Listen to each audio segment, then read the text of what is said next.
Okay, we are live and welcome. I I made a mistake setting up this live stream. I scheduled it for 2 hours from now, but that was a mistake. So probably a lot of people they will think that it's not in. I'm not. He's not starting into now, but I am starting this live stream now. In 2 hours from now, I will be having dinner. So, um, hopefully, you can still join the chat and this live stream. I am sorry about that little hiccup there. So, we are going to talk about Roald Dahl, and I do pronounce his name correctly because his parents were Norwegian, if I'm not mistaken. Oh, good to see you all. Um, Suddenly you're all here. That's wonderful. That's wonderful.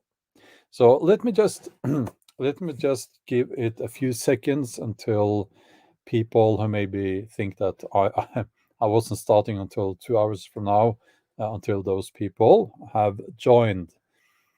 Um, Now, it is this is a topic that in itself might not interest many people. Why would people care? Well, I care, and and the thing is that it's one of those things that is more important, or it's telling us a lot of what's going on, and we're going to talk about that as well. So you could say that this is a symptom. It's like the it's one of those cases of the canary bird in the coal mine. If you didn't know, it was very cruel. They brought canary birds in cages in the coal mines, and when they died, then it was time to go up or get out of the coal mines because of the fumes and toxins and so on. So yeah, okay, yeah, I'll start over again. So we're going to talk about the rewriting of Roald Dahl's children's books. As far as I know, this these changes are not being done in his books for adults. Maybe I'm mistaken, but I will assume that it's only about some of the children's books. Okay. And for those who don't know, Roald Dahl, I believe he had Norwegian parents, but he grew up with his parents in England.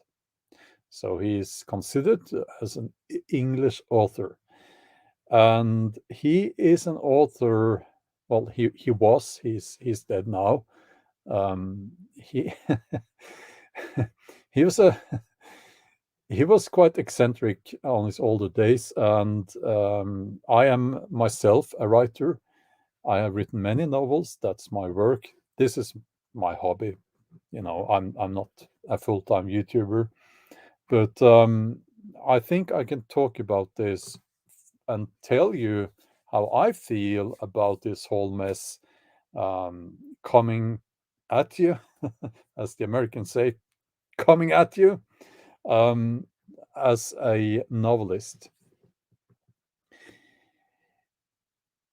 Roald Dahl's children's books are being read now by sensitivity readers. Yeah, I'm not making it up. Sensitivity readers. And oh, okay. Um, I'm. It makes me laugh because of the term. And so what they're doing is they are reading through his books, and I guess with their little pen or pencil, They're making notes, a little notes. Oh, he's describing this boy here as fat. Can't do that. We'll change that into big or enormous, or and this woman who's a witch maybe. Well, we can't be so blunt about the fact that she's bald and has a wig. No, we have to rewrite that so it doesn't offend people. Um, Bald people, I guess. Um, okay, let me just say this. You should never do that to a book. And never ever do that to a book. What they are saying, the English publisher, what they're saying now is that it is natural to rewrite the book when it's old. Yes, if we're talking about the language. So, and now I can't think of any examples, but very old books would be very difficult to read if the language isn't modernized. But we're talking about grammar and choice of words that you, after a while, I mean, after decades, you you start becoming less accessible, if you know what I mean. But that's not what they're doing. Roald Dahl's novels and his books are perfectly understandable and accessible. It's just that they think that this triggers people. It's offensive. So, let me tell you this. If now Roald Dahl would, okay, so Roald Dahl, I'm pretty sure he would never agree to this if he had been alive. And I don't know his heirs. And I don't know what they're doing, or I don't know what's happening there. But I'm I can tell you this. I've written quite a lot of offensive stuff up through the years in my books, I guess. Partly because I often write about it's my books are set, the setting is very often quite, I can't think of the right word, but for instance, I'm writing historical novels from the Viking Age now, and I have done so for a few years. So one part of that is, of course, that you don't have like I really don't have to explain that. Okay, so if you don't take that into account, which I think everyone does, Viking Age, okay, but if you had sensitivity readers who didn't take that into account, then they would find a lot of offensive stuff there. I'm pretty sure they would. And if they try to change my novels after I'm dead, I'll tell you this. I'll put my glass down, my glass with mead preferably, and I'll say, okay, boys, they're at it again. And I'll travel to this world and I'll haunt those people. That's what I will do. Yeah, that's a promise. So, um, and let me tell you also how this works. Now, everyone who works with me knows, they know that they cannot, and this is a golden rule, if you didn't know, the publisher cannot change anything in the text without the author's approval. Now there are some cases, of course, when you have like a ghost writer, or there are cases, I believe, where the author says, "Well, I don't care anymore. I'm going off on a vacation, and I'll be drunk for half a year and finish the book," something like that. But proper authors, no, no, never, no, not even a comma, nothing. So you get suggestions from the publisher, and then you go through those, and they will find typos and different stuff that you might have. Well, if you're sensible, you change it. Not all of it, but if there's a typo, of course, you change it. You don't want that error to be in the text. But the publisher does not change anything in the text without the approval of the author.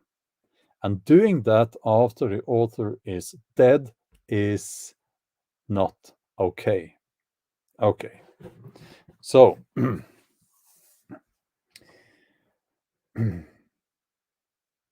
I don't know Roald Dahl. I don't know where he is. But if it's looking down or looking at us now, he's not fond of this. He doesn't like this. No, not at all. Such an eccentric person who, had his ways. It's terrible. It really is terrible.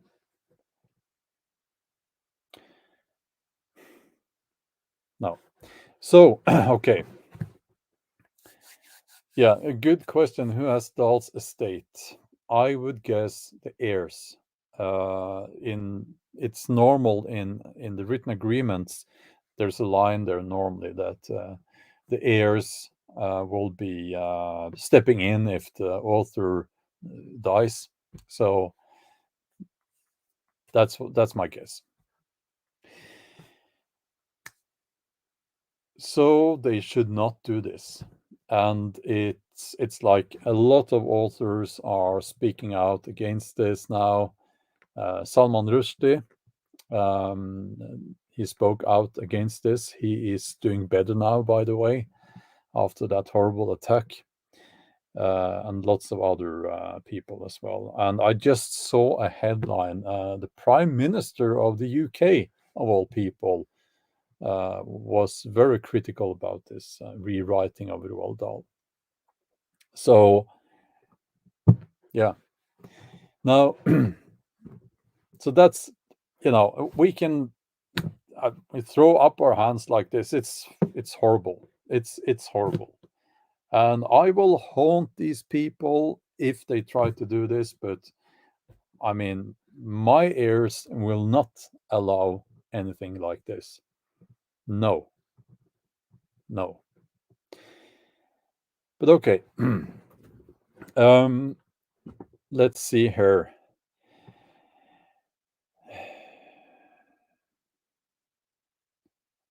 Okay. Scrolling up a little bit.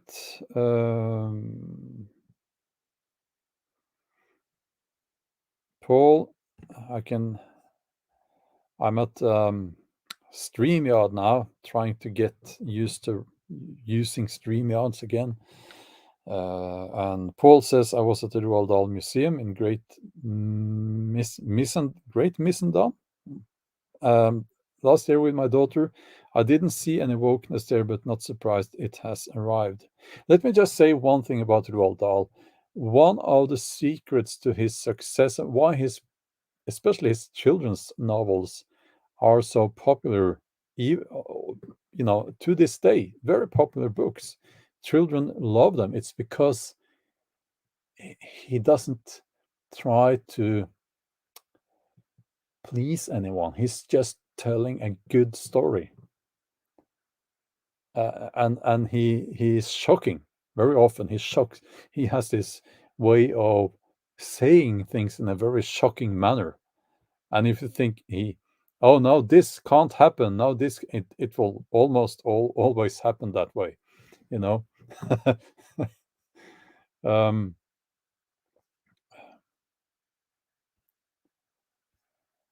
let's see.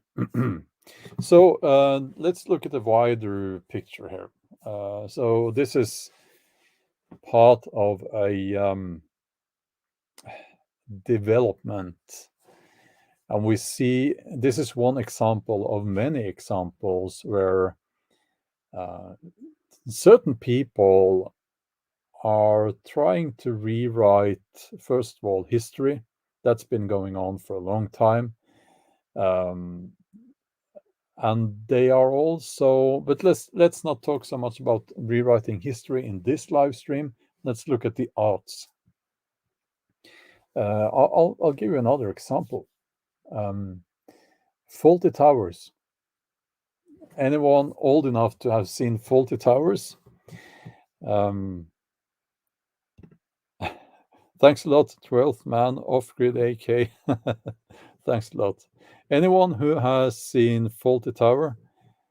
If it, well, you'll have to check it out. It's hilarious. Yeah.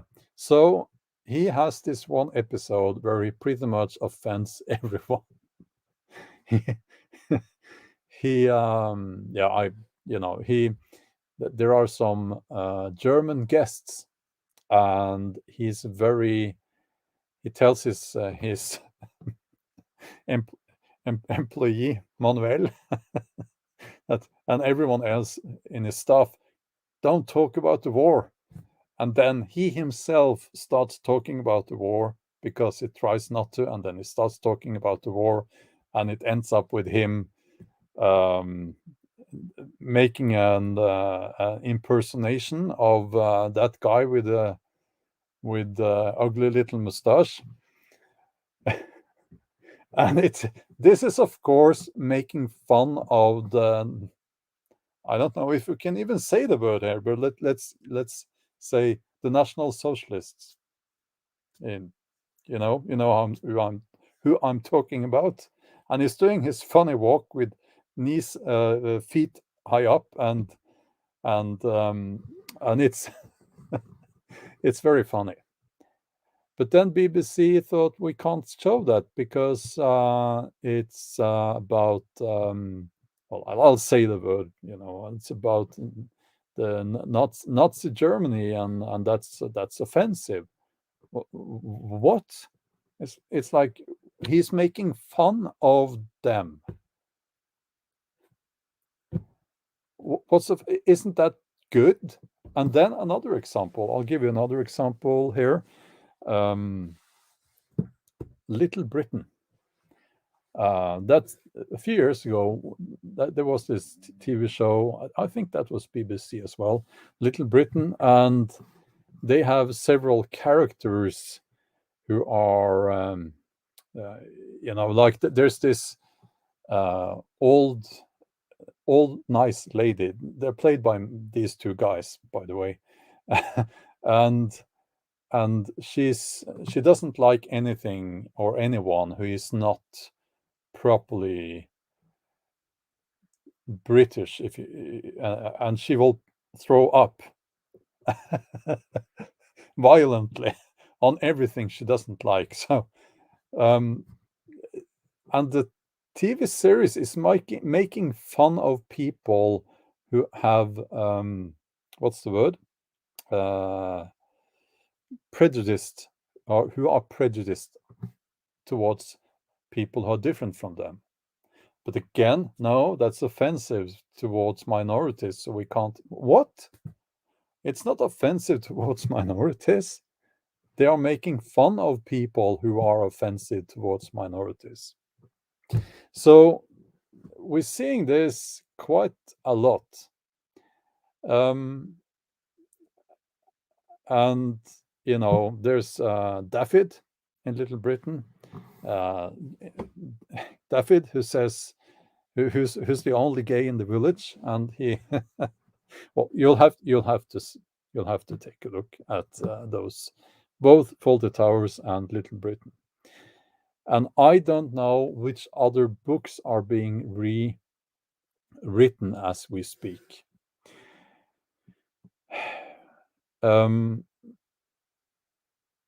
But it's kind of scary when you think about it, because when you have rewritten a book,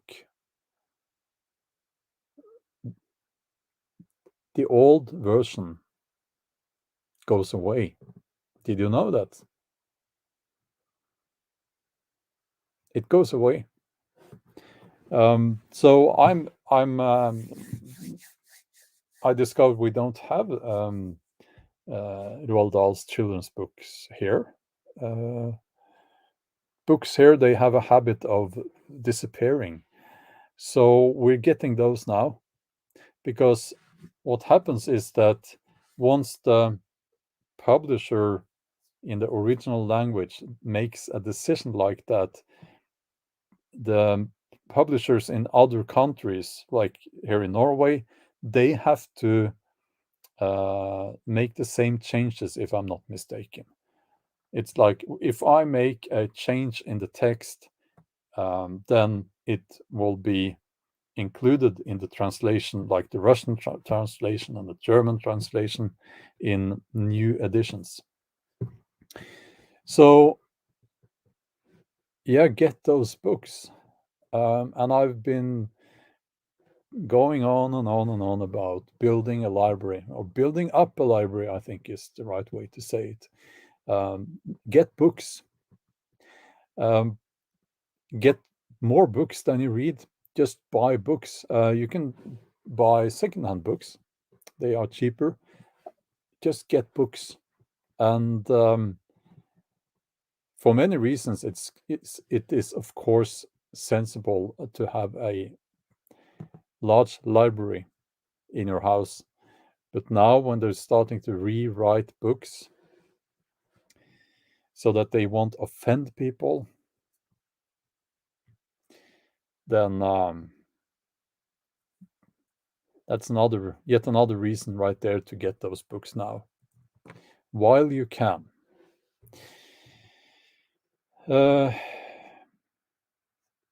Let's see. I'm going to reply to your comments now. Let's see here. Yeah, David says something very important here. If we can't even laugh at ourselves, we have a problem. Yes, absolutely.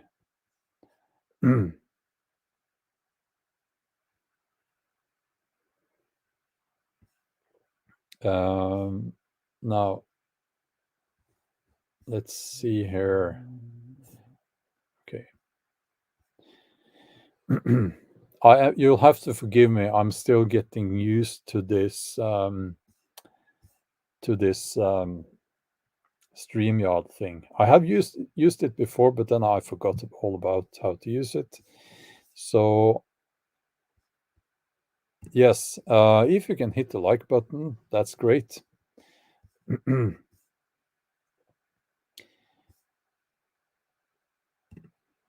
Yes, the Christian Krog painting, Mr. Sorpos, I will address that on my main channel, I think this coming weekend. Let's see.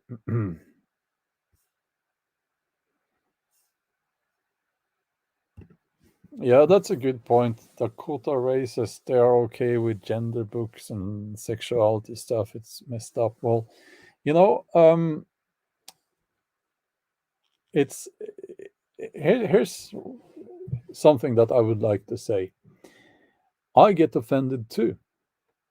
It's not like these people, they think they have a monopoly on getting offended. I get offended too. I get offended by lots of things, actually.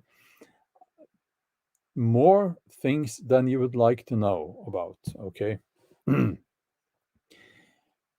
But what happens when you get offended? Nothing. Nothing. It doesn't harm anyone to get offended. And if I get offended, well, so what? It's not like someone's punching me in the face.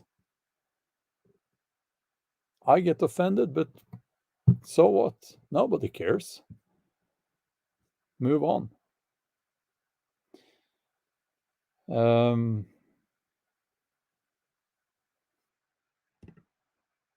Yeah, Fifth House Soul says they're not special in this. Absolutely. Absolutely. By the way, I'm going to. I think this is a good time to introduce the sponsor. So you can see the sponsor ad there at the bottom of the screen. Yeah. And I won't read it out loud. No, it's just a joke. It's I'm not sponsored. So we'll leave that there for a little while. That's the beauty of using this StreamYard thing. Now let's see at the let's look at the comments again.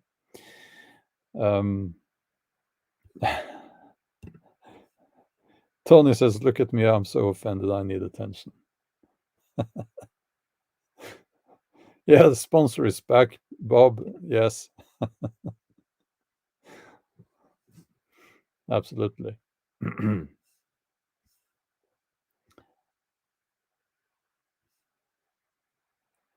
Well, Mario, do you think I talk too fast now? So most people say that I talk too slow. Maybe you're being ironic. I don't know. I will talk the way I like to talk. Uh, let's see here.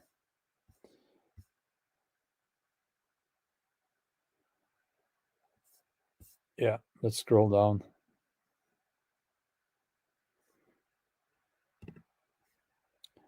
Linda, longtime friend of my channels. Are you in hospital? Would appreciate a shout out. Well, you'll get a shout out here. Get well soon, and I hope you're doing well, all things considered.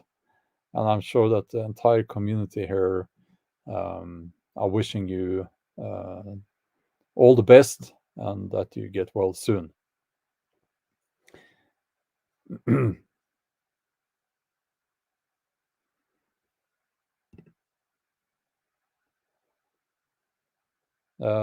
Yeah, well, Roger, I actually pressed on the wrong comment here. But you're saying that maybe a US Patriot would like to sponsor. I don't know what that means. Marcia says, "Oh, thank you, thanks lots." Let's see here again if we can find Linda. Again, I hope you get well soon. Absolutely. So, and Bob says, wishing you all the best. And there's a Petras is doing like this there. I guess prayers or something. That's very nice. And the genius of the crowd says, "Get well, Linda." So, yeah, get well soon. What will be the next when it comes to rewriting and changing things from the past? What will be the next? I believe that when you are changing literature, art, yeah, well, all sorts of music, and when you're doing that, you are committing a crime, and the crime is erasing the past. If you have a book, the book is actually it's a magical thing. A book is a magical thing because you have books that are actually like a photograph taken, or even better, like a movie filmed in a particular time in history, in a particular country, because the author might have lived there. Like Jack London. Jack London. He was going to, he wanted to find gold and all that. And his books are this wonderful, not all of his books, but some of his books are from that, the gold rush and all that. And it's so valuable. It's so valuable.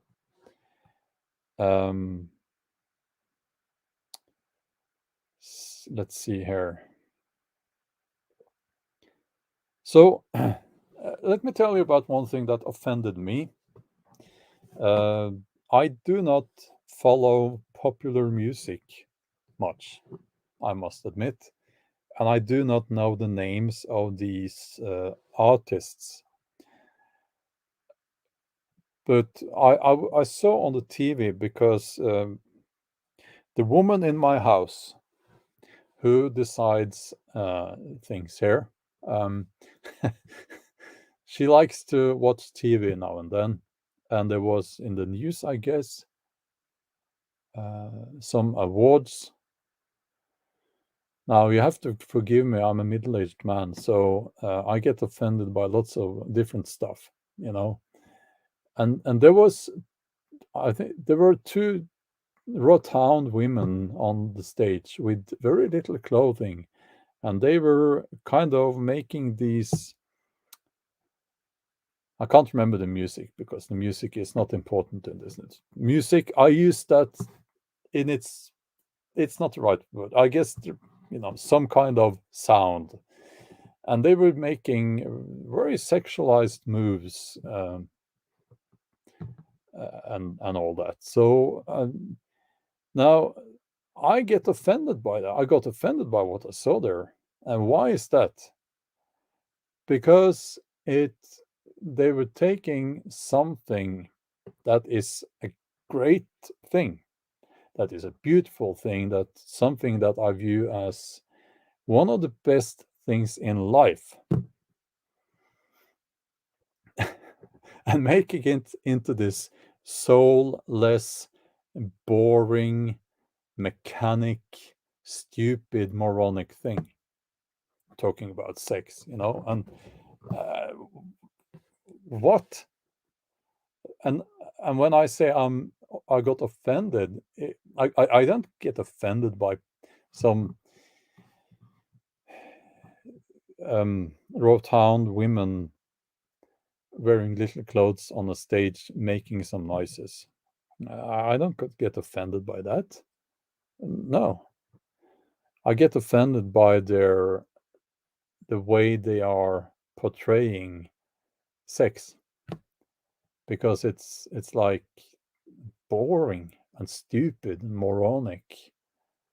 That's what got me offended. So yeah, they are vulgar, but you know, it's like they are vulgar, but I mean, they are nothing.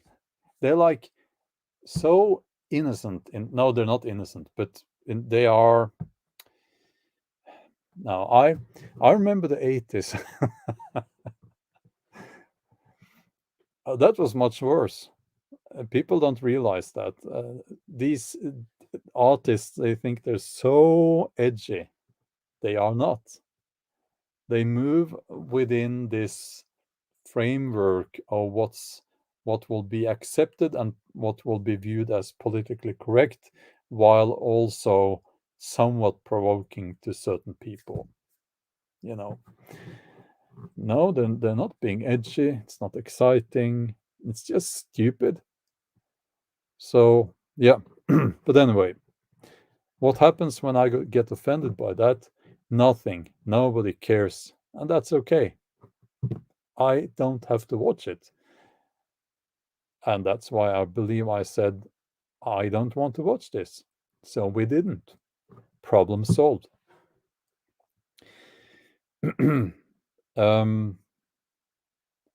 Bob says,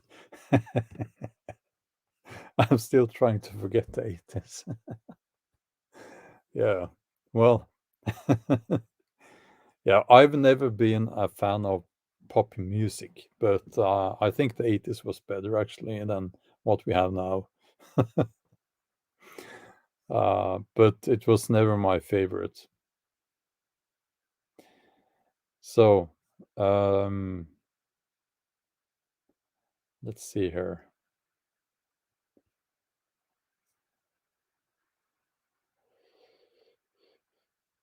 Uh,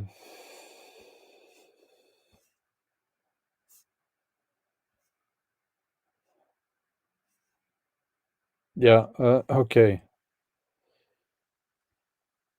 Let's see. I'm off moving. Yeah, yes, okay. I will admit I'm a metalhead, you know. Yeah. No, so moving into the 90s, I was, yeah, Norwegian black metal. So when that's the music you use to relax and to it it it's it makes nothing provokes you when no, yes, stupid things provoke me, but you know nothing becomes edgy when you grew up in Norway and had saw the rise of Norwegian black metal.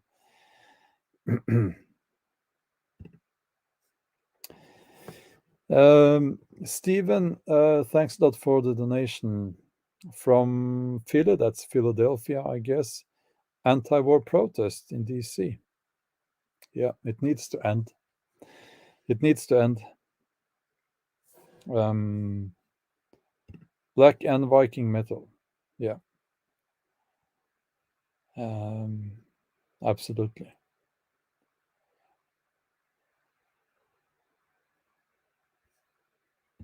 Yeah, that's true. High IQ people like metal. Well, it's fast and has its roots in classical, not blues. That's true. That's very true. Um, yeah, Amon Ahmad, one of my favorite bands. Absolutely. But also progressive rock. Jethro Tull. I like Jethro Tull very much. That's prog rock, I guess. Um, yeah. Also, Iron Maiden. I like Iron Maiden. I think I might be wrong here because I'm not an expert on this, but I think their music is simpler if you compare it to, I guess, Dimmu Borgir or something like that. Then Iron Maiden is simpler. Not well, doesn't mean that it's not as good or better. It depends on your taste, I guess. um,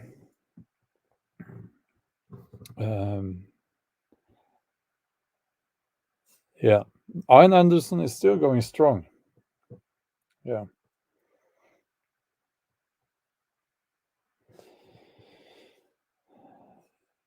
So let's change the banner. Enough from the sponsor. Um, oh, here's another one. Yeah, I've had some fun here. We all know these people. Buy my boxes of stuff and things. That's the clickbait prepper.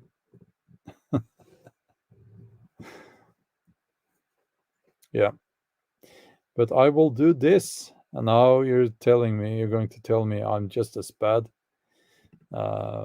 But yeah, I would be very happy if people checked out my blog and news about my novels.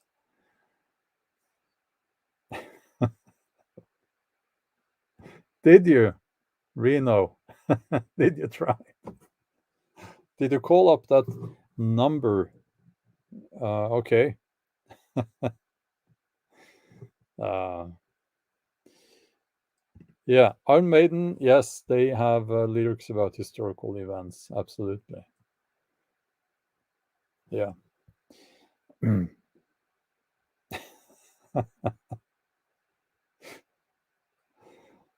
Yeah, it's a joke. It's one of my jokes.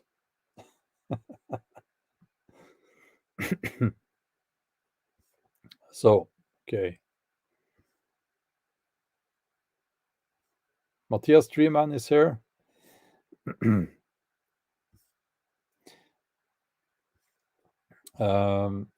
Abba.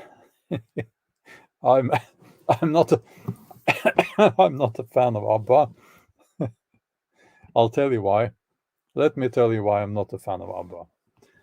It's not that the music itself is annoying, or it's just disco music.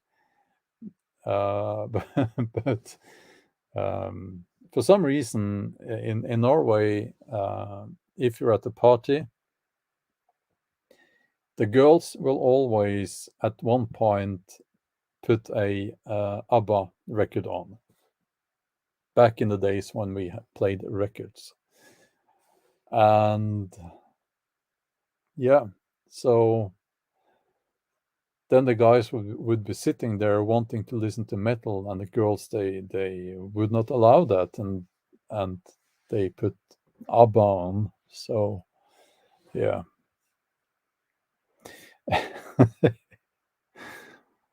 But it's I think ABBA is extremely well crafted music. Yeah.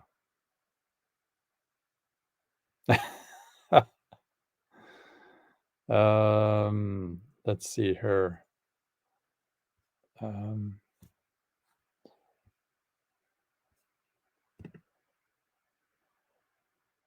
I was okay. It's like being in Manchester and having to listen to Oasis all the time. Yeah,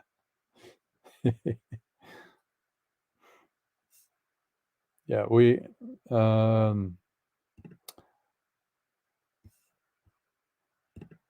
new member Ogun. Well, thanks a lot. That's wonderful. I do make these members only live streams now and then. I absolutely do that. Yeah.